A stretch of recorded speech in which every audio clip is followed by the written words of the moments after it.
এখানে আলুটা ভাজা হচ্ছে আর আমি এখানে 3 রকম সস একটা বাটির মধ্যে নিয়ে নেব। টমেটো সসের পরিমাণটা একটু বেশি দিতে হয়, আর বাকি দুটো সস একটু কম দিলেও চলে। দিয়ে দিয়েছি টমেটো সস, এটা হচ্ছে সোয়া সস দিলাম অল্প পরিমাণে, আর দিয়ে দিচ্ছি এখানে চিলি সস।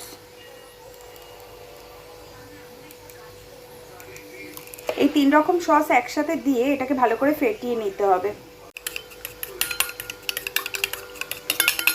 এটাকে ভালো করে ফেটিয়ে রাখবো।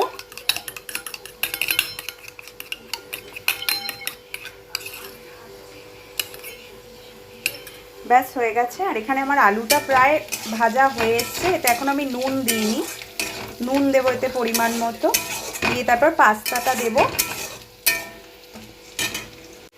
চলো এর মধ্যে অ্যাড করে দিলাম আমি নুন। ব্যাস, আলুটা আমি লো ফ্লেমে রেখে হালকা হালকা করে ভাজা করেছি। প্রায় ভাজা হয়ে এসছে আলুটা। এখানে দেখো, তোমাদের একটা ভেঙেই দেখাই, দেখো কি সুন্দর সিদ্ধ হয়ে গেছে আলুগুলো। এবার এর মধ্যে আমি পাস্তাটা অ্যাড করব, আর এখানে রাখা ডিমটা আছে, ডিমটা অ্যাড করব। সবটাই দিয়ে এবার নাড়াচাড়া করব। এখানে আমি পাস্তা দিয়ে দিয়েছি, দিয়ে আর আলুর সাথে নাড়াচাড়া করছি। এবার দিয়ে দেবো এর মধ্যে আমি সসটা।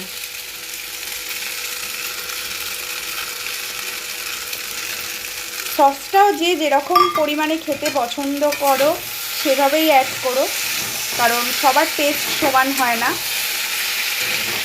তো আমি এই পরিমাণেই দিই সসটা সবসময়, কারণ পাস্তাতে সসের ফ্লেভারেই কিন্তু বেশি ভালো লাগে খেতে।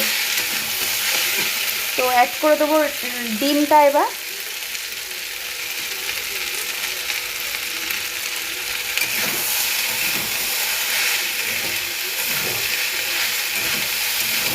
আমি এখানে একটা ডিম দিয়েছি, কেউ চাইলে বেশিও দিতে পারো।